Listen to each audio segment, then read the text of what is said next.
কৃষ্ণ শংকৰ গুৰু হৰি এ ৰাম ৰাম ৰাম ৰাম প্ৰভু ভগৱন্ত অনন্ত ঈশ্বৰ প্ৰপন্ন জনতাৰ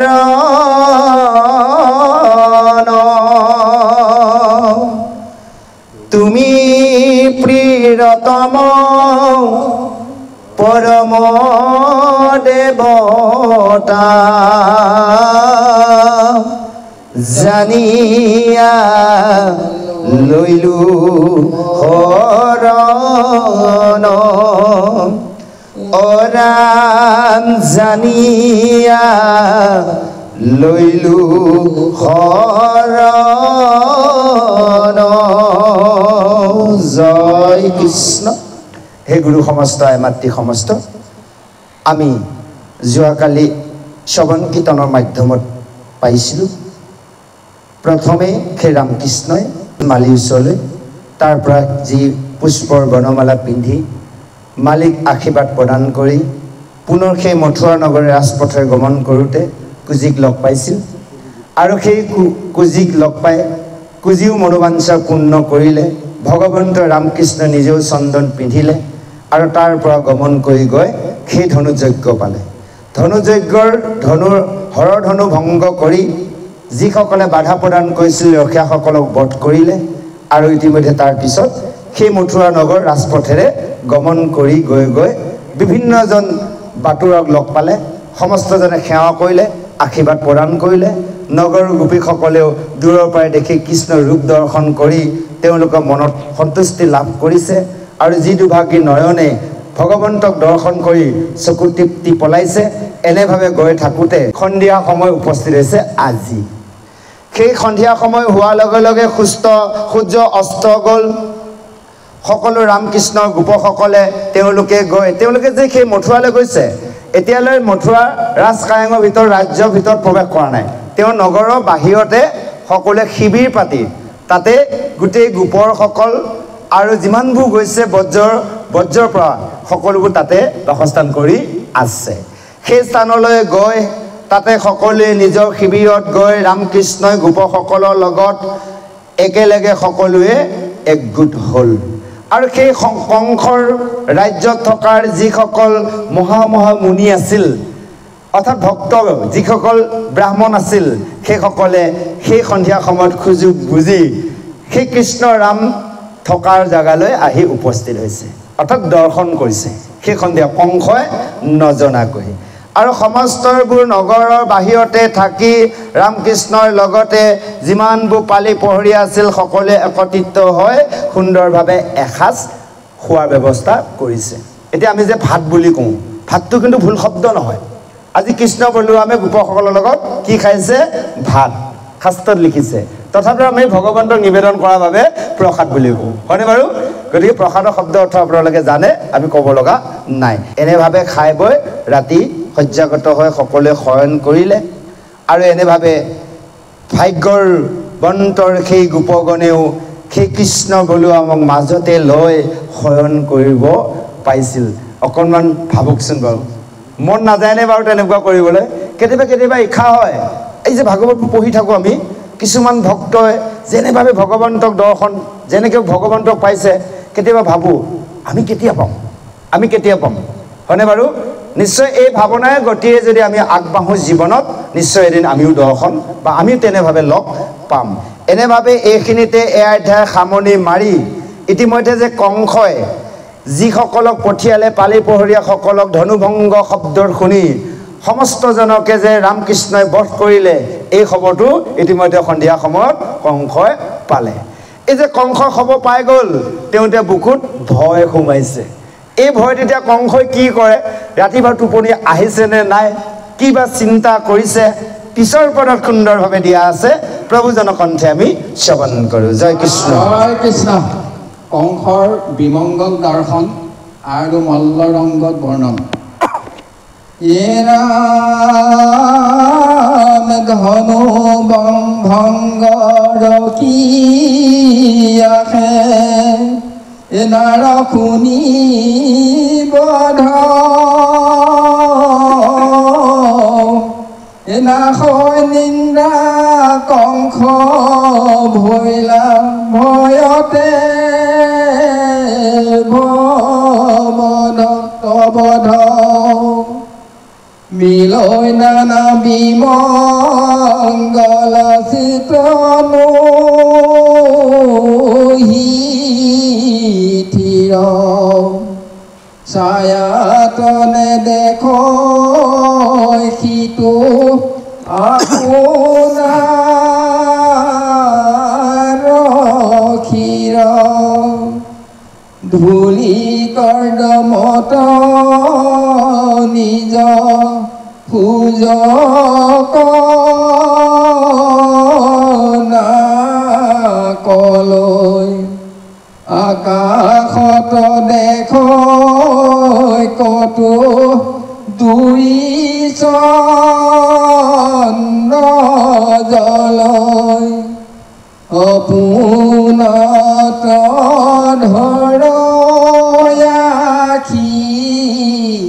মৃতকে খাবতী এবিষক ভোজন কৰৈ গৰ্দভত উঠি উৰ ফুল মালা পিন্ধি হুয়া দিগম্বৰ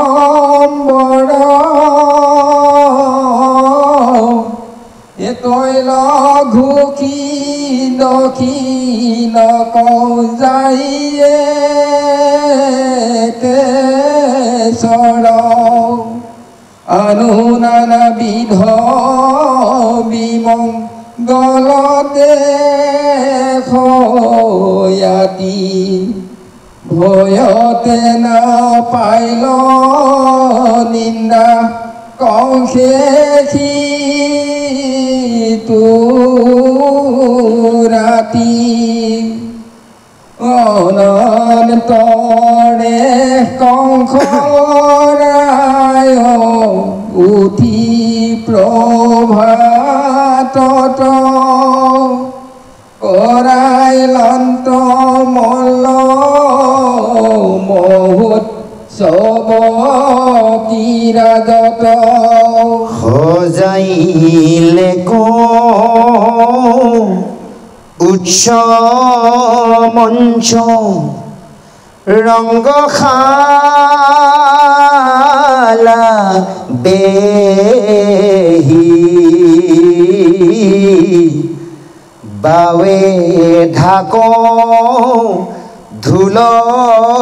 ভেৰি কৰয় নানা হেৰি মঞ্চে চৰি বহিল যতে কপূৰবাসী ঠাই লৈয়া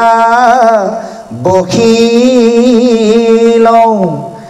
নিপতি গনু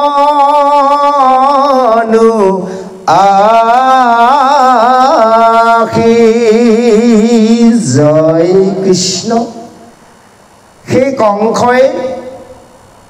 যেতিয়াৰ সমস্তৰ ধনুৰ ৰখীয়া তেওঁ নিজেই পঠোৱাৰ সেই অস্ত্ৰধাৰীসকলক কৃষ্ণৰ বলুৱামে বধ কৰা খব পায় সেইদিনাখন ৰাতি কংসৰ টোপনি নাই, নিদ্ৰা হৰণ হৈ গ'ল। আৰু তেওঁ এই কথাটোৱে ভাবি ভাবি ৰাতি টোপনি নাই আৰু অকণমান চিলমিলকৈ টোপনি আহে তেওঁ বিমংগলৰ চিন দেখা পায়। তেওঁ নিজৰ ছাঁটোকে দেখে, ছাঁটো আমি দেখোঁ, ছাঁটোৰ লগত শৰীৰৰ ছাঁটো আমি দেখিলে তাৰ একেবাৰে মূৰটো সহ দেখা যায়। তেওঁ ছাঁটো দেখে ডিঙিৰ পৰা নিজৰ মূৰটো দেখা নাপায়, আচৰিত দৃশ্য। তেওঁ এয়া দেখিছে আৰু তেওঁ দেখিছে ধূলি বালিতে লুতুৰি পুতুৰি হয় মাটিত লুটি পুটি মাৰি আছে এনে দেখিছে বিমংগল সপোন দেখিছে আৰু আকাশত দেখিছে দুটা চন্দ্ৰ একেলগে উজ্জ্বলভাৱে জিলিকি উঠিছে আৰু তেওঁ সপোনত বাৰে বাৰে দেখে মৃতকৰ কিছুৱে মৃতদেহে খাবতি ধৰে আৰু দেখিছে তেওঁ সেই গধৱৰ ওপৰত বহি বিষ পান কৰা দেখিছে আৰু ঔ ফুলৰ মালাৰ পিন্ধা তেওঁ বিবস্ত্ৰ হৈ ঔ ফুলৰ মালাৰ পিন্ধা দেখিছে আৰু দেখিছে দক্ষিণ দিশলৈ তেওঁ মানে তেল ঘঁহি লৈ শৰীৰত দক্ষিণ দিশলৈ গমন কৰা দেখিছে এয়া হ'ল বিমংগলৰ চিন আপোনালোকে মনত ৰাখিব যদি এনে সপোন এই কেইটাৰ ভিতৰত কোনোবাই কেতিয়াবা দেখিছে বা দেখে জানি ল'ব কিবা এটা বিমংগল আহি আছে বেয়া এটা আমাক জাননী দিয়ে ইয়াৰ কাৰণে প্ৰতিকাৰ এটা আছে কি প্ৰতিকাৰ আছে কেতিয়াবা ধৰি ল'লো এইকেইটা কথা বাদ দিলোঁ কেতিয়াবা দেখিছোঁ কাৰোবাৰ ঘৰৰ দুৱাৰ দলিতে কুকুৰে পোকৰ চোচোৱাও দেখিছে কুকুৰটোক নামাৰিব কুকুৰটো দুখ নাই কুকুৰটোৱে জনাই দিছে হেৰা তোমালোকৰ গৃহখনলৈ এটা অমংগল বিপদ আহি আছে এই কথাখিনি জানি বুজি লৈ কেৱল যদি আমি ভকত সেৱাৰ পাতো সমস্তৰ অমংগলবোৰ দূৰ হৈ যাব তাকে আকৌ কিছুমানে চোৱাবলৈ যায় আমি মানা নকৰোঁ জ্যোতিষাস্ত্ৰ চোৱাওক হয়নে বাৰু চোৱালে কিন্তু ওলাব কিছুমান এনেও কৈছে বোলে হাল বাওঁতে উঠে দলি চোৱাওঁতে বোলে লাগে বুলি চোৱাৰ লগে লগে কিবা কিবি লেঠা ওলাবই তদনুৰূপ যদি আমি একান্ত কৃষ্ণ ভকত হৈছোঁ বা হ'বলৈ গৈছোঁ সমস্ত এৰি জ্ঞানী দৰে জানি বুজি লয় ভকত কেইজনমানক মাতি অকণমান কৃষ্ণৰ গুণানুকীৰ্তন কৰি এয়াই কীৰ্তনেই হওক গীতাই হওক ভাগৱতৰ কোনোবা এটা অধ্যায় হওক অকণমান কীৰ্তন কৰি একান্তভাৱে পৰিয়ালে শ্ৰৱণ কৰি ভকত সেৱন কৰিলে সমস্ত বিপদ নাগব এয়া বিপদৰ চিন জানি ল'ব কি কি বিপদ দিছে এটা দিছে কেতিয়াবা মাটিত ধূলি বালিত শুই থকা সেইটো দেখিলেও কিন্তু এটা বিপদৰ চিন আৰু যদি সপোন দেখা যায় নিজৰ ছায়াটো দেখা যায় খিটো দেখা নাযায় সেও এটা বিপদৰ চিন আৰু দিছে আকাশত যেতিয়া দুটা দুটা সূৰ্যও দেখা যায় কেতিয়াবা চন্দ্ৰও দেখা যাব তেতিয়া জানি ল'ব সেইটো এটা বিপদৰ চিন আকৌ দিছে সপোনত মৃতদেহ দেখা যায় মৃতদেহক খাবতি ধৰা দেখা যায় সেও এটা বিপদ ঔ ফুলৰ মালা পিন্ধাটোৰ বিপদ আৰু এটা কৈছে দক্ষিণ দিশত তেল ঘঁহি লৈ সুন্দৰভাৱে দক্ষিণ দিশে গমন কৰোঁ বিপদ তাৰমানে দক্ষিণ দিশত শূন্য একো নাই উত্তৰ দিশত কিন্তু পুণ্য দক্ষিণ দিশত শূন্য ইয়াৰ অৰ্থ কি উত্তৰত আছে আমাৰ গুৰু আসন এতিয়া সমস্ত আমি ৰজা মহাৰাজাসকলক সেই বৈষ্ণৱসকলক আমি শাস্ত্ৰত পাই আছোঁ সকলোৱে অৱশেষত কোনফালে গমন কৰে উত্তৰ দিশেহে গমন কৰে ভগৱন্তক চিন্তা কৰিবলৈ উত্তৰত সেইকাৰণে আমাক গুৰু আসনখন দিয়া হয় গুৰু আসন উত্তৰ ফালে হয় সেইকাৰণে উত্তৰ দিশত গমন হ'লে সদায় ভাল হয় যা হওক সেনেভাৱে কৈছে কংসই দেখিছে আৰু সেই বিমংগলবোৰ দেখি তেওঁ আচৰিত হৈছে আৰু তেওঁ ভয় খাইছে এনেভাৱে তেওঁ ৰাতি ভালদৰে শুব নোৱাৰিল টোপনি নহ'ল এনেভাৱে ৰাতিপুৱা পোহৰ হ'ল পোহৰ হোৱাৰ লগে লগে সমস্তবোৰকে পালি প্ৰহৰীয়াক মাতি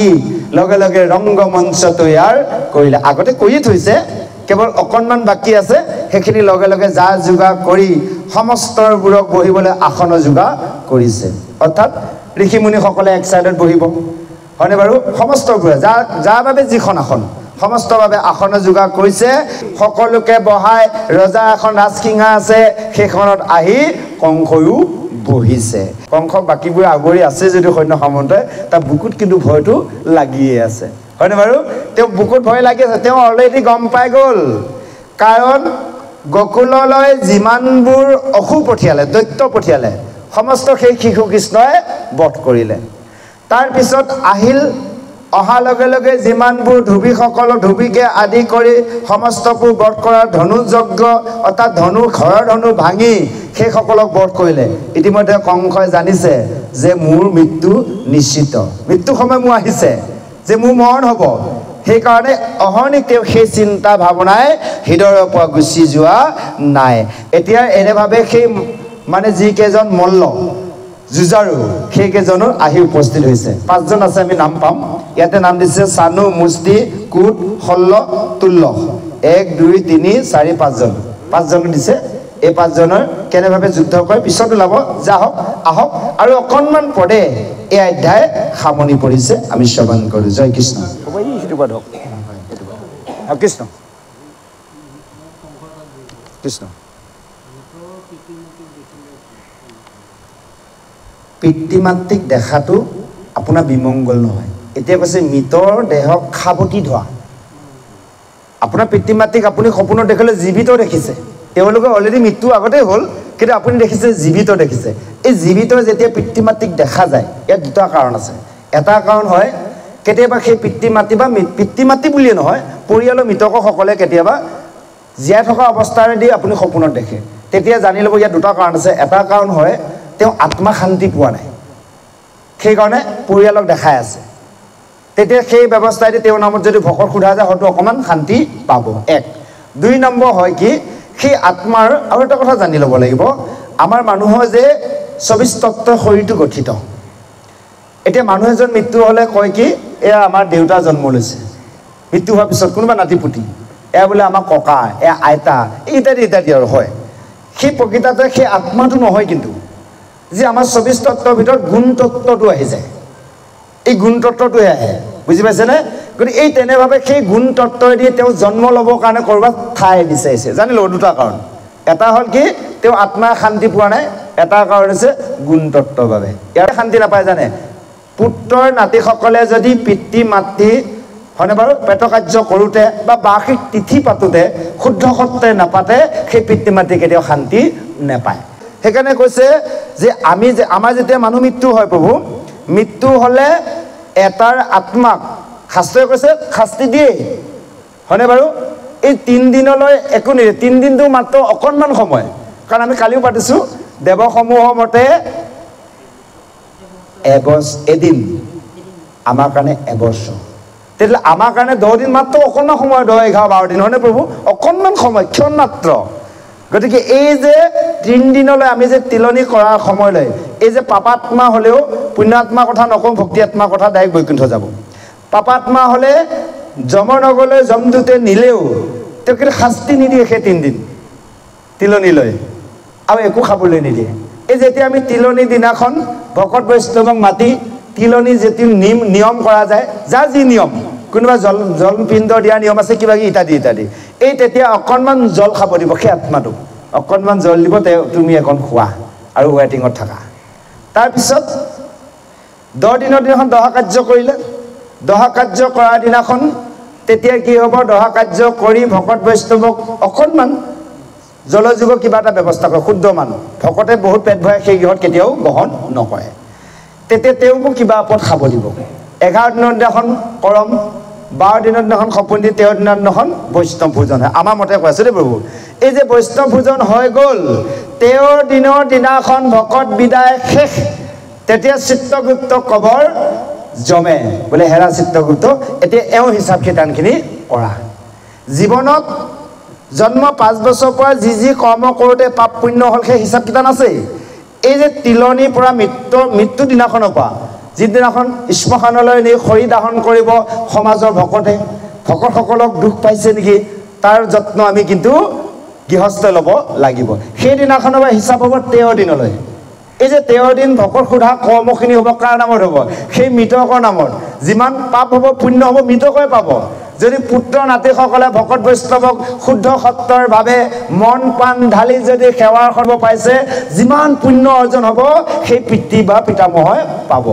আৰু যদি ভকত সোধা কি প্ৰণালী কৈছে কাৰোবাক যদি ভকতসকলক বেয়াকেও কৈছে তাৰ বাবে পাপ হ'ব সেই পাপ কিন্তু তেওঁ পাব পুত্ৰ নাতিয়ে নেপায় এইকাৰণে এইকেইটা দিন ৰাখি থৈ দিয়ে এইখিনি লগে লগে হিচাপ কিতান কৰিব হিচাপ কিতান কৰাৰ লগে লগে হৈ গ'ল বেছি সময় নালাগে আজিকালি কম্পিউটাৰ যুগ নহয় জানো চিত্ৰগুটে মাৰি দিব লগে লগে হিচাপ ওলাই যাব বোলে এওঁ পাপ হ'ল 5 কেজি পুণ্য হ'ল বোলে 200 গ্ৰাম তেতিয়া ক'ব বোলে তুমি এটা কাম কৰা এতিয়া এই 5 কেজি পাপটো তুমি ভুগিব লাগিব লগে লগে তেতিয়াৰ চিত্ৰগুপ্ত ক'ব যে কোনখন নৰকত তেওঁ স্থান হ'ব দিয়া কৈ দিয়া লগে লগে ইংগিত দিয়াৰ লগে লগে যমদূতে জপিয়াই পৰি 3য় স্কন্ধত পাইছে কপিল দেৱহতী আখ্যানত সুন্দৰভাৱে কৈছে শাস্তি প্ৰদান কৰিব এই যে শাস্তি প্ৰদান কৰোঁতে 5 কেজি পাপ শেষ কৰোঁতে কিমান দিন লাগিব অৱশেষত শেষ হোৱাৰ লগে লগে এই যে 200 গ্ৰাম পুণ্য আছিল আকৌ সেই পুণ্যকণৰ দ্বাৰাই অকণমান পুণ্যই দি পুনৰ আমাক পৃথিৱীলৈ পঠিয়াব যাৰ যি যেনেভাৱে পুণ্য হয় তেনেভাৱে আমি জন্ম লাভ কৰোঁ অকণমান পুণ্য লৈ কিন্তু আমি সকলোৱে মনুষ্য জন্ম পাইছোঁ পুণ্য নহ'লে আমি মনুষ্য জন্ম কোনেও নাপাওঁ বাকীবোৰ জীৱৰ পুণ্য পাপ একো নাই কেৱল মনুষ্যৰ লগতহে পাপ পুণ্য আছে বাকীবোৰ জীৱই আগত কৰা কৰ্ম তেওঁলোক মনুষ্য আছিল মনুষ্য হয় নিজৰ জীৱনত কৰাৰ বেয়া কৰ্ম ফলবোৰ মাত্ৰ ভোগ কৰি এটা এটা জন্ম অতিক্ৰম কৰি আহি আছে সেইবোৰ মনুষ্য হ'ব আমিবোৰ মনুষ্য হৈছোঁ এতিয়া যদি আমি কুকুৰ চিকালৰ কৰ্ম কৰোঁ কুকুৰ চিকালৰ জন্ম পাম মানুহৰ যদি কৰ্ম কৰি যাওঁ পুনৰপি মানৱ জন্ম পাম যদি কৃষ্ণৰ কৰ্ম কৰোঁ তেতিয়াহ'লে কৃষ্ণ এটা জন্ম পাম কাৰণ চিন্ময় এটা শৰীৰ পাম বৈকুণ্ঠত থাকিব পাৰিম সেইকাৰণে সিদ্ধান্তবোৰ নিজৰ আমি কাকো পেচা নিদিওঁ শাস্ত্ৰই কৈছে কলি যুগত ভাৰতবৰ্ষত মনুষ্যৰূপে জন্ম লাভ কৰি হৰিনাম পাই আমি কি কৰ্ম কৰা উচিত সেইকাৰণে কৈছে স্বধৰ্ম অৰ্থ এটি কৈছে স্বধৰ্ম হৈছে কি নিজা ধৰ্ম আমাৰ নিজা ধৰ্ম কি জানে কৃষ্ণ সেৱা কৰা এই কথাটো গীতাত অৰ্জুনক কৃষ্ণই কৈছিল যে তুমি স্বধৰ্ম পালন কৰা তুমি সত্য তোমাৰ ধৰ্ম হৈছে যুদ্ধ কৰা তুমি কিয় এনেভাৱে কৈছা যে যুদ্ধ নকৰোঁ তোমাৰ কৰ্ম যুদ্ধ কৰা তুমি স্বধৰ্ম পালন কৰা আমাৰ মনুষ্য কৰ্ম হৈছে স্বধৰ্ম কৃষ্ণ সেৱা কৰা অৰ্থাৎ আমি কৃষ্ণক সেৱা কৰিম বুলি শপত খাই আহিছোঁ বাবে আমি ইয়াৰ স্বধৰ্ম পালন কৰিব লাগে যাওক প্ৰভু সেইটো কোনো অমংগল নহয় পিতৃ মাতৃক দেখাটো যদি আপোনাৰ মৃতকৰভাৱে দেখি সাৱটি ধৰা দেখিছে তেতিয়া কিন্তু অমংগলী আছিল আজি এই পদত কৈছে আহক আমি পিছৰ পদলৈ আগবাঢ়িছোঁ জয় কৃষ্ণ বসুদেৱ দৈৱ কি ক নিহল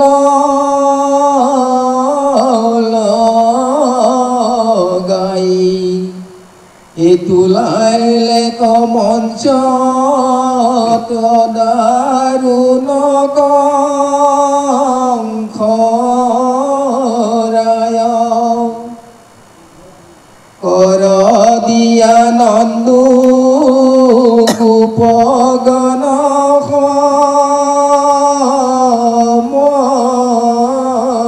নীতি মঞ্চে চৰি বকিলন্ত হুয়ায়ে কভিতি চতুৰ্ভীতি কৃষ্ণ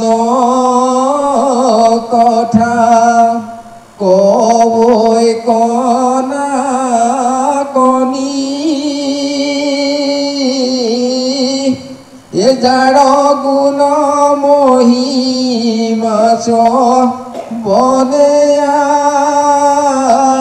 শুনি আখ্যাতে দেখিব আজি কি ভৈল উৎসৱ এই বুলি লোকে ৰংগে কৰৈ গলা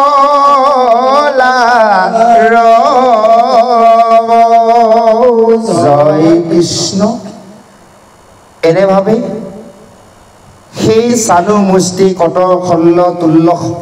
এই পাঁচজনৰ একেলগে আহি সেই ৰংগমঞ্চত উপস্থিত হৈছে আৰু ইফালে বসুদেৱ দৈৱকী কাৰাগাৰত শিকলি লগাই থৈছে আৰু এই খবৰটি বসুদেৱ দৈৱকীয়ে গম পাইছে ইতিমধ্যে সেই ৰংগশালা যে ব্যৱস্থা কৰিছে সেইকেইজন মল্লকো যে সাজু কৰি ৰাখিছে কেৱল কৃষ্ণ বলোৱামক বধ কৰিবলৈ এই খবৰ পাই বসুদেৱ দৈৱকীৰ দুখ লাগিছে সেই কৈছে আৰু এনেভাৱে সেই যে নন্দৰ গোপসকলৰ লগত যে গৈছিল তালৈ সেইসকলে গৈছিল কেৱল কংসক কৰ দিবলৈ অৰ্থাৎ কংস আছিল ৰজা তাৰ কৰতলীয়া এজন ৰজা নহয় আচলতে সেই বজ্ৰ গোপসকলৰ তেওঁ এজন মুখিয়াল সেই বজ্ৰধামৰ মানে গোপসকল গায়ৰ মানে এটা ঠাই বৃন্দাবনৰ সেই গোপসকলৰ ভিতৰত মুখিয়াল এজন আছিল নন্দ তেওঁলোকে সেই গাই খিয়াই দধি দুগ্ধৰ পৰা যি এটা ইনকাম পায় তাই এটা অৰিহণা কংসলৈ পঠিয়াব লাগে বছৰি যেনেকৈ আমি চৰকাৰক বছৰত এটা টেক্স দিব লাগে আমি মাটি খাজানা দিব লাগে ব্যৱসায়সকলৰ এটা থাকে গাড়ী গোৱা ইত্যাদি টেক্স থাকে তদনুৰূপ কংসক সেই টেক্সটো দিবলৈ তেওঁলোকে একে সুবিধাতে গৈছে যেতিয়া আমি যামেই আৰু যাৰ যি দিব লগা আছে সকলোৱে লোৱা দিওঁগৈ ইতিমধ্যে সেই নন্দকে আদি কৰি গোপসকলে গৈ কংসক সেইখন অৰিহণা যোগাই তেওঁলোকো তাতে আসন পাতি বহিছে আৰু ইফালে সেই সমস্তবোৰে তাতে চতুৰ্ভিত্তি বহি লৈ কেৱল কৃষ্ণ কথা আলোচনা কৰিছে সকলো সভাসদে যে এই বুলি আলোচনা কৰিছে যে আমি এই মথুৰাত থাকি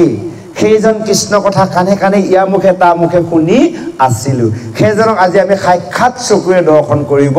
পাৰিম সকলো মন উতাৱল হৈ আছে কৃষ্ণক দৰ্শন কৰিবলৈ এনেভাৱে সকলোৱে আলোচনা কৰিছে যে আজি সাক্ষাৎ দেখিম কি এটা আনন্দ উৎসৱ হ'ব আমাৰ ভাল লাগিব সকলোৱে আলোচনা কৰিছে আৰু এইখিনিতে এই অধ্যায় সামৰণি মাৰি শংকৰদেৱ গুৰুজনাই আমাৰ সমস্তলৈ এটি উপদেশ আগবঢ়াইছে এই যে উপদেশখন কিয় দিয়ে জানে এতিয়া এই অধ্যায়টোৰ যিখিনি কথা বুজালে তাত আমি কিবা বুজিলোঁ নুবুজিলোঁ ডাঙৰ কথা নহয় উপদেশত গোটেই মূল ভাৱটো সোমাই দিছে আখ্যানটোৱে আমাক কি বুজাইছে কম আখৰে কম কথাৰে কেৱল গুৰুজনাই আমাক উপদেশত বুজাই দিছে আহক আমি উপদেশখন সমস্তজনে একান্তভাৱে শ্ৰৱণ কৰোঁ জয় কৃষ্ণ ৰামবদতি শংকৰ খবৰ অনুচৰ শুনা সভাসদ কৃষ্ণ কথা নিৰন্তৰ মনুষ্য হৈবাৰ এহি মানে মাত ফল সদায় কৃষ্ণৰ চিন্তা চৰণ কমল এৰা প্ৰজাপতি পূৰ্ব নীলাবে চাৰি তিনিবাৰ তাই চাহিলা বিচাৰি ৰামেহি মাত্ৰ বিধতা বেদত পাইলা সাৰ হৰি কীৰ্তনে তৰি দুৰ্ঘোৰ সংসাৰ বিশেষত কলি তৰে হিষে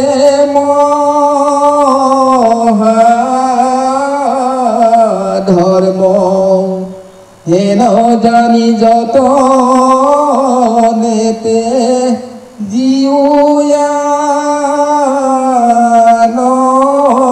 কৰ্ম হৰিৰ নামত কৰা খুদি বিশ্বাস ঐত পিনু পূজে যম যাতনাৰ ধৰিলে কপৰা কি যমৰ কিংকৰে সামে বান্ধি কুবাই বেক লোহাৰ গড়ে ভাজি বেক পেলাই তপন তৈল কুণ্ডে আজুৰি কাহিব আখি কাক বজ্ৰতুণ্ডে চিৰিবে আনিয়া দিয়া শিৰত কৰত পুতিবে উভতা গুৰে বিস্তাৰ গত নাওৰ মানজুকে খাইব খান্দহে নপুকে নাহি কয় খাৰ হেতু ঘূৰ পৰলোকে হৰি বিনা নাহি আৰু তথাত বান্ধৱ ইহ পৰলোকে গতি জানিবা মাধৱ যাতনা তৰিবা যেবে গলে বান্ধা নাম অসমস্ত সমাজে ডাকি ও বোলা ৰাম ৰাম কৃষ্ণ শংকৰ গুৰু হৰি ৰাম ৰাম ৰাম জয় কৃষ্ণ। এইখিনিতে শংকৰদেৱ গুৰুজনাই আমাৰ সমস্তলৈ উপদেশ আগবঢ়াইছে। তেওঁ নিজে কৈছে মই কেশৱৰ অনুচৰ কিংকৰ চাকৰ আৰু সেই সভাসদৰ লোক সমস্তৰ তোমালোকে নিৰন্তৰে কৃষ্ণ কথা শ্ৰৱণ কৰা। নিশব্দ অৰ্থ হৈছে পানী, পানী দৰে। পানী যেনেকৈ একে ঠিয়ে থকাৰ শীতল, আমিও আমাৰ হৃদয় চিত মন সমস্ত শীতল কৰি কৃষ্ণ কথা আমাক শুনিবলৈ কৈছে। যে কৈছে মনুষ্য জন্ম হোৱাৰ এয়াই হৈছে মহাফল, কাৰণ কৃষ্ণক ভজা আমি সুবিধা পাইছোঁ। সেইকাৰণে ব্ৰহ্মা দেৱগণেও বাঞ্ছা কৰে এই জন্ম পাবলৈ। সেইকাৰণে কৈছে কৃষ্ণ কথা আমাক শুনিব দিছে, যিটো জন্ম আমি পাইছোঁ য'ত নেকি ব্ৰহ্মাৰো বাঞ্ছা কৰি আছে, হয়নে বাৰু? কৈছে লভি আছা জন্ম যিটো ব্ৰহ্মাৰো বাঞ্ছিত, জানি যত্নে কৰা পান কৃষ্ণ কথা মিত। আমি কাৰ সৃষ্টি? ব্ৰহ্মা সৃষ্টি। ভগৱন্তৰ কৃপাৰ দ্বাৰাৰ, ভগৱন্তৰ আজ্ঞা দ্বাৰাৰ ব্ৰহ্মাই আমাক সৃষ্টি কৰিছে, অৰ্থাৎ জীৱসমূহক। এটা শৰীৰটোৱে সৃষ্টি কৰিছে কিন্তু ব্ৰহ্মাই, জীৱ কিন্তু ব্ৰহ্মাই দিয়া নাই, জানি ল'ব। বহুতে ভাবে কি ব্ৰহ্মাই দিছে আমাক, ভাবিব পাৰে ব্ৰহ্মাই কেতিয়াও দিয়া নাই। কাৰণ ইয়াৰ প্ৰমাণ যেতিয়া পদ্মকল্পত পৰমপ্ৰভু ভগৱন্তই নাভি পদ্মৰ পৰা ব্ৰহ্মক সৃষ্টি কৰে। ব্ৰহ্মকটো সৃষ্টি কৰিব দিছিল, ব্ৰহ্মাই সৃষ্টি কৰিলে। যেতিয়া ব্ৰহ্মাই সৃষ্টি কৰিলে সুন্দৰভাৱে কেইটামান প্ৰতিমা সজালে, দাড়ি গোফ লগাই ধুনীয়াকৈ। এই প্ৰতিমাকেইটা সজোৱাৰ লগে লগে তেওঁ আৰম্ভ কৰি কৃষ্ণকে চিন্তা কৰিলে, আৰম্ভ কৰিলে। গৈ গৈ গৈ যেতিয়া প্ৰতিমা সুন্দৰ সুন্দৰ হৈ আহিল, তেওঁ মাজতে কৃষ্ণক পাহৰি গ'ল। আনন্দত পাহৰি গৈ তেওঁ পুৰা দাড়ি গোফ লগাই একদম হাতত একোডাল অস্ত্ৰ দি এটা এটা প্ৰতিমা বনাই দিলে। পিছত ব্ৰহ্মাই মাত দি কথা সুধি আছে, একোৱেই মাত নিদিয়ে। কিবা খাবলৈ দিলেও নাখায়, ক'ৰবালৈ যাবলৈ দিলেও যোৱাচোন তুমি অমুকলৈ, লৰচৰে নহয়। ব্ৰহ্মাই চিন্তা কৰিলে সৰ্বনাশ, মই এটা পঞ্চভূতি শৰীৰ সৃষ্টি কৰিলোঁ, ক্ষিতীয় তেজ মোৰ বুম, তাৰ লগত দি দিলে আপোনাৰ 5টা জ্ঞানেন্দ্ৰিয়, 5টা কৰ্মেন্দ্ৰিয় আৰু লগত মন 11 আৰু 5 কিমান হ'লে আপোনাৰ 16, লগত দিলে 17 ৰজ তম 3 গুণ, 16 3 19, তাৰ লগত দিলে পঞ্চতন্মাত্ৰ ৰূপ ৰস শব্দ গন্ধ স্পৰ্শ, 24 তত্ত্ব হৈ গ'ল। 24 তত্ত্বৰ ভেলুলেছ, একো কাম নাই। আমাৰ লগত যে আছে 24 তত্ত্ব, একোৱে কাম নাই। তেতিয়া ব্ৰহ্মাই চিন্তা আছে, সৰ্বনাশ, প্ৰভুৱে মোক সৃষ্টি কৰিব দিলে, মই সৃষ্টি কৰিলোঁ, মোৰ সৃষ্টি দেখোন লৰচৰে নহয়। লগে লগে পদ্মৰ আসনত বহি ব্ৰহ্মাই ভগৱন্তক আৰাধনা কৰিলে। ভগৱন্তই সেই সাক্ষাৎ দৰ্শন দি কৈছে, কোৱা বাচা ব্ৰহ্মা, তুমি মোক কিয় মাতিলা? বোলে প্ৰভু, তুমি সৃষ্টি কৰিব দিলা, মোৰ সৃষ্টি দেখোন লৰচৰে নহয়। তেতিয়া ভগৱন্তে এটি মিচিকে হাহন মাৰি কৈছিল, হেৰা ব্ৰহ্মা, তুমি ঠিকেই কৰিলা, মাজতে মোক অকণত পাহৰি গলা। তুমি 24 তত্ত্ব এটা শৰীৰ গঠন কৰিলা, ঠিক, কিন্তু ইয়াত আৰু এটা তত্ত্ব আছে। বোলে প্ৰভু কি? তেতিয়া কৈছিল, সেইটো মই নিজেই। লগে লগে ভগৱন্তই সেই মায়াৰ দ্বাৰা, তেওঁ নিজৰ মায়াই আত্মাৰূপে প্ৰৱেশ হৈ গ'ল, ভগৱন্ত অন্তৰ্ধান হৈ গ'ল। হয় লগে লগে আত্মাৰূপে সেই শৰীৰত, সেইকেইটা অসুৰ শৰীৰত, পুতলাকেইটা শৰীৰত প্ৰৱেশ হৈ গ'ল। হৃদস্থিতি হৈ যোৱাৰ লগে লগে সেইকেইটা লগতে চকু মেলি চাইছে। চোৱাৰ লগে লগে ব্ৰহ্মাক সন্মুখত দেখি দৌৰাই লৈ গৈছে ব্ৰহ্মাক। 3 তৈলোক দৌৰি ব্ৰহ্মাই ৰক্ষা পোৱা নাই। ভগৱন্তে আত্মাৰূপে হৃদস্থিতি হয় মনে মনে গৈ তেওঁলোকৰ বৈকুণ্ঠ ধামত বহি আছে। লগে লগে ব্ৰহ্মাই দেখিলে সৰ্বনাশ, বাচিব নোৱাৰি দৌৰি গৈ গৈ গৈ গৈ সেই স্থানত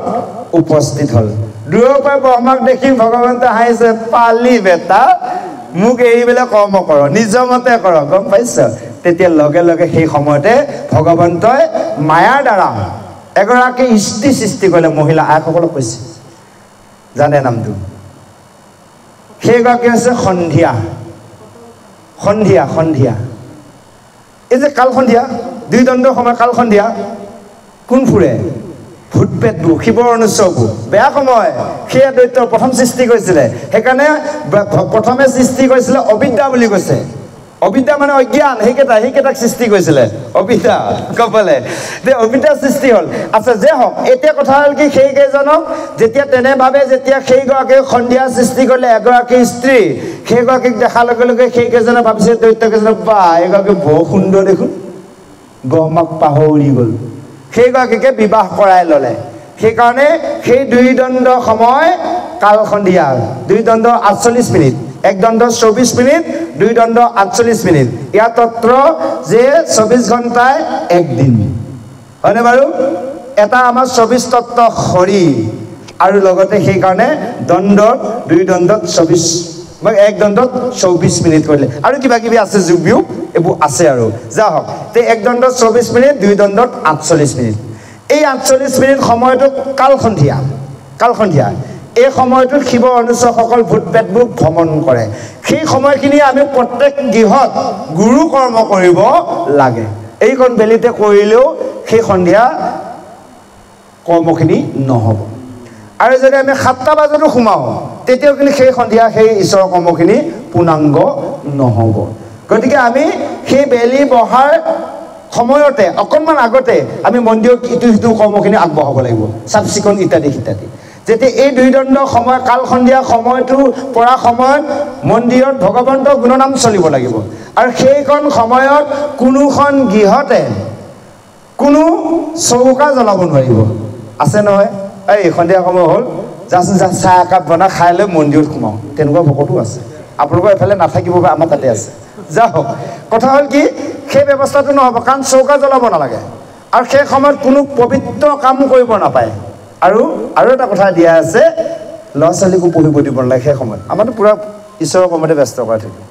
পঢ়িব দিব নালাগে ইয়াৰ প্ৰমাণ পাইছে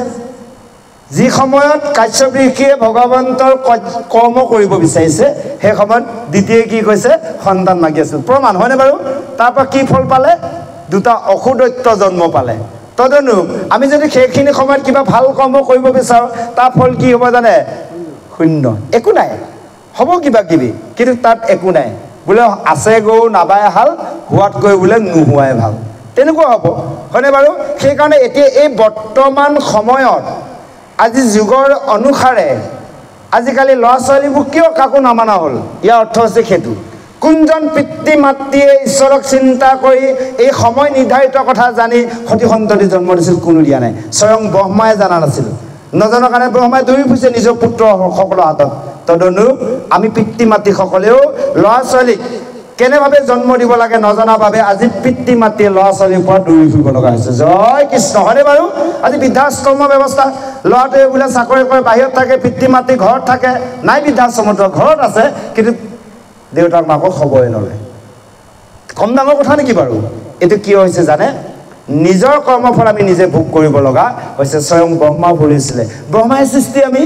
আমাৰ ভুলটো স্বাভাৱিক তথাপিতো আমি গৌৰৱ কৰিব পাৰোঁ মনুষ্যসকলে কলিযুগত ব্ৰহ্মাতকৈও আমি ভাগ্যৱন্ত য'ত নেকি ব্ৰহ্মাই বাঞ্ছা কৰি আছে এই জন্ম পাবলৈ সেইকাৰণে আজি উপদেশত কৈছে মনুষ্যৰ জন্ম এয়াই হৈছে সামফল সেইকাৰণে সদায় কৃষ্ণক চিন্তা কৰা কৃষ্ণৰ চৰণ কমল সদায় হৃদয়ত চিন্তা কৰা আৰু প্ৰজাপতি পূৰ্বত আনিলা বেদ চাৰি তিনিবা ওলতে চাহিয়া বিচাৰি প্ৰজাপতি ব্ৰহ্মাই পূৰ্বতে সেই বেদ তিনিবাৰ ৰিচাৰ্চ প্ৰমাণ কৰি সিদ্ধান্ত দিলে কলি যুগত হৰি নামে সাৰ কলি যুগত কেৱল হৰি কীৰ্তনৰ বাদে অইনে কোনেও গতি দিব নোৱাৰে ব্ৰহ্মাই চালে সিদ্ধান্ত কৰি দিলে কলি যুগত কেৱল হৰি নামে ল'লেই আমি সমস্তজনে হৰি কীৰ্তন শ্ৰৱণ কীৰ্তন কৰিলে এই দুঘূৰ সংসাৰখন পাৰ হৈ যাব পাৰিম ইয়াৰ প্ৰমাণ পৰম প্ৰভু ভগৱন্তই যেতিয়াৰ আজি ওলাই আছে কাৰাগাৰ কোন আছে বসুদেৱ আৰু দৈৱকী তেওঁলোকে বান খাই আছে এটা সময়ত কিন্তু বান মুক্ত হৈছিল এতিয়াতো আৰু দুদিনৰ পিছত সম্পূৰ্ণ মুক্ত হৈ যাব বসুদেৱ দৈৱকী ইয়াৰ আগত এবাৰ মুক্ত হৈছিল কিন্তু কিছু সময় বাবে কেতিয়া হৈছিল জানে যেতিয়া কৃষ্ণৰ জন্ম হৈছিল কৃষ্ণ জন্ম পোৱাৰ লগে লগে তেওঁলোকৰ কি হৈছিল হাতৰ ভৰি লগাই থোৱা সেই শিকলি খোলা গৈছিল আৰু সেই কাৰাগাৰত লগাই থোৱা মস্ত মস্ত ডাঙৰ ডাঙৰ তলাক এটা খোলা গৈছিল ইয়াৰ অৰ্থ জানে পৰম প্ৰভু ভগৱন্তক কুলাত লৈছিল প্ৰথমে পালে দৈৱকীয়ে কুলাত শিশুৰূপে এইটো জানি ল'ব কৃষ্ণ অৰ্জুনী সম্ভৱা যেতিয়া সেই কাৰাগাৰত বসুদেৱ দৈৱকীয়ে কৃষ্ণক চিন্তা কৰি আছে দেৱগণেও গৈ ব্ৰহ্মাক ক'লে বসুমতী মাৰ ব্ৰহ্মাক অভিযোগ দিলে ভাষ বহন কৰিব ন দৈত্য দানৱ আৰু সেই সময়তে দেৱগণে গৈ সেই কাৰাগাৰত দৈৱকী আৰু বসুদেৱক স্তুতি কৰি কৈ আছে জগতৰ ঈশ্বৰে তোমালোকৰ গৰ্ভত তোমালোকৰ উদৰত জন্ম লাভ কৰিব আৰু ইফালে দৈৱকী কান্দি আছে সেইকাৰণে কৈছে আহা প্ৰভু আহা শুন ও হে আহা মথুৰালৈ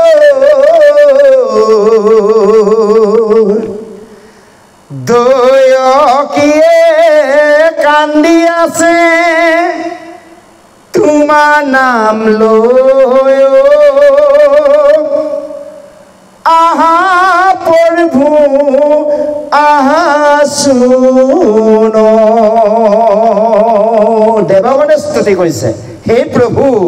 তুমি আহাচোন সেই কাৰাগাৰত দৈৱকীয়ে কান্দি আছে কেৱল তোমাৰ নাম লৈ তুমি সেই দৈৱকীৰ লগতে আমাক সকলোক তুমি কৃতাৰ্থ কৰা আজি দৈৱকীৰ উদৰত মাতিছে কাক কৃষ্ণ দেৱগণে সেই দৈৱকীৰ উদৰত আহি কৃষ্ণই জন্ম লোৱা মানে কি দেৱগণক কল্যাণ হ'ব সেই সময়তে আহি ভগৱন্তই সেই কাৰাগাৰৰ দুৱাৰ দলিত পূব দিশত চতুৰ্ভুজ ৰূপ ধাৰণ কৰি বসুদেৱ দৈৱকীক দৰ্শন দিছিল সেই দৰ্শনৰ সময়তেই বসুদেৱ দৈৱকীয়ে কৃষ্ণক স্তুতি কৰিছিল আৰু কৃষ্ণই কৈছিল তোমালোকে চিন্তা নকৰিবা আৰু তোমালোকে কি কৰিবা মই তোমালোকৰ উদৰত জন্ম হ'ম বসুদেৱক কৈছিল তুমি কি কৰিবা মোক নি তুমি সেই গোকুলত থবা আৰু একে সময়তে তাত যুগমায়াই যশোদা তাত জন্ম লাভ কৰিব তুমি সেই যশোদাক আনি ইয়াত থবা লগে লগে সেই চতুৰ্ভুজ ৰূপী কৃষ্ণৰ যি জ্যোতি সেই অন্ধ কাৰাগাৰ পোহৰ হৈ গৈছিল আৰু তাৰে এটা জ্যোতি দৈৱকী কুলাত পৰিছিল যেতিয়া পূব দিশত ভগৱন্তৰ অন্তৰ্ধান হৈ গ'ল যি কুলাত দৈৱকীৰ যে জ্যোতি পৰিছিল সেই দৈৱকীয়ে জ্যোতিটোত দেখিল শেষত অন্তৰ্ধান হোৱাৰ পিছত এটি সুন্দৰ শিশু হয়নে বাৰু কৃষ্ণ ৰূপে দৈৱকীত ভৈলা অৱতাৰ শংখচক্ৰ গদা পদ্ম কৰত তোমাৰ পিতৱস্থাই সমস্ত ৰূপত দেখিছিল চতুৰ্ভুজ ৰূপত ক্ষুদ্ৰ এটা শিশুক দেখিছিল আৰু তাতো ভগৱন্তক বসুদেৱ দেৱকীয়ে স্তুতি কৈছিল যে তোমাৰ এই ৰূপ তুমি ঢাকাৰ নাইকিয়া কৰা তেতিয়া লগে লগে শেষ হোৱাৰ লগে লগে এটা শিশু দেখি বসুদেৱে কুলাত তুলি লৈছিল সেই সময়তে কি হৈছিল তেওঁলোকক শিকলি খোলা গৈছিল দুৱাৰ খোলা গৈছিল হয়নে বাৰু যদি আমি আজি কৈছে যদি আমি ভগৱন্তৰ চৰণ কমল হৃদয়ত ল'ব পাৰোঁ তে আমিও কিন্তু কংস কাৰাগাৰৰ শিকলিত বান্ধ খাই আছোঁ আমি উপলব্ধি কোনেও কৰা নাই সেইটো দেখিছেনে কোনোবাই আপোনালোকে দেখিছে প্ৰভুজনে দেখিছে কিন্তু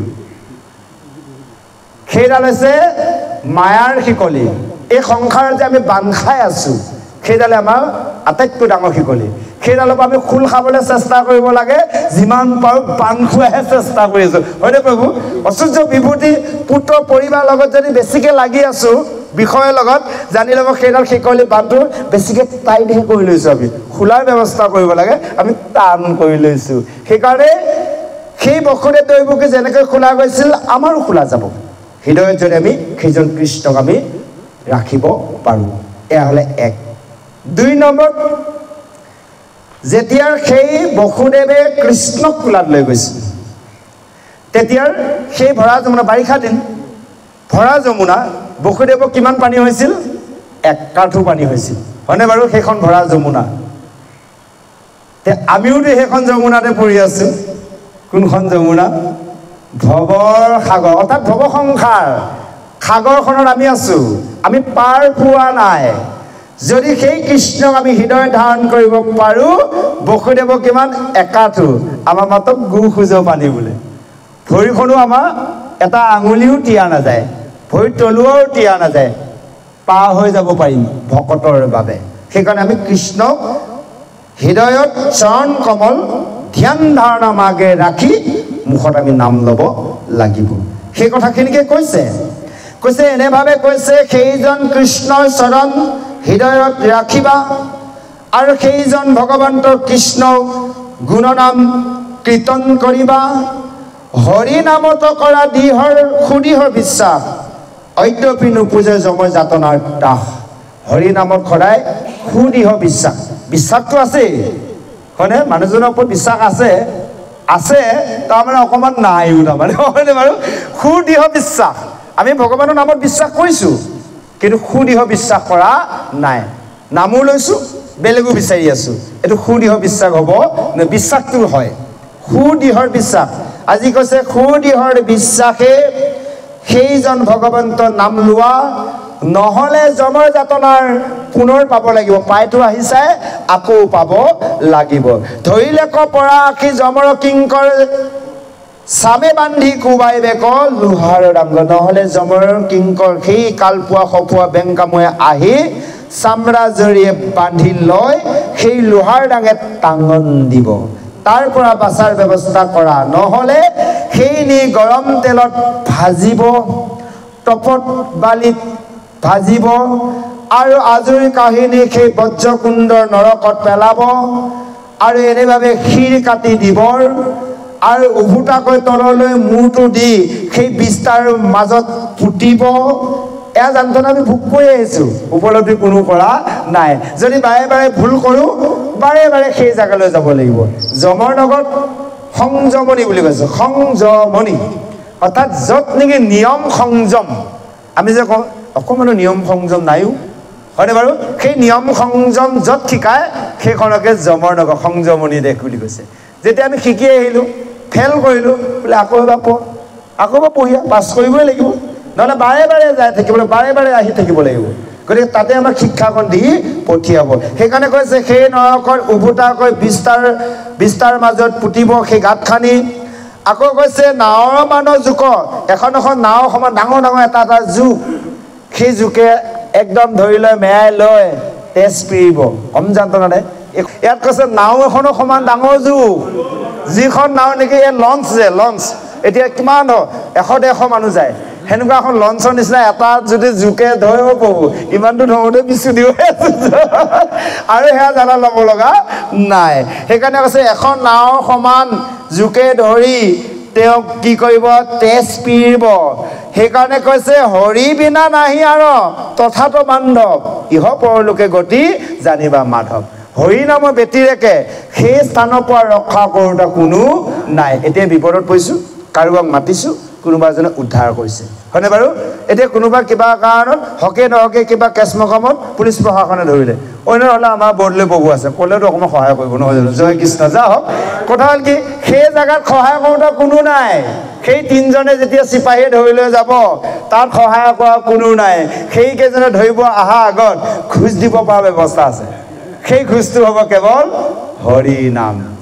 কাৰণ তাৰ প্ৰমাণ অজামিল গতিকে হৰি নাম যদি আমি বান্ধৱ কৰি ল'ব পাৰোঁ তেনে ইহ আৰু পৰলোকত সেইজনে আমাক তৰাব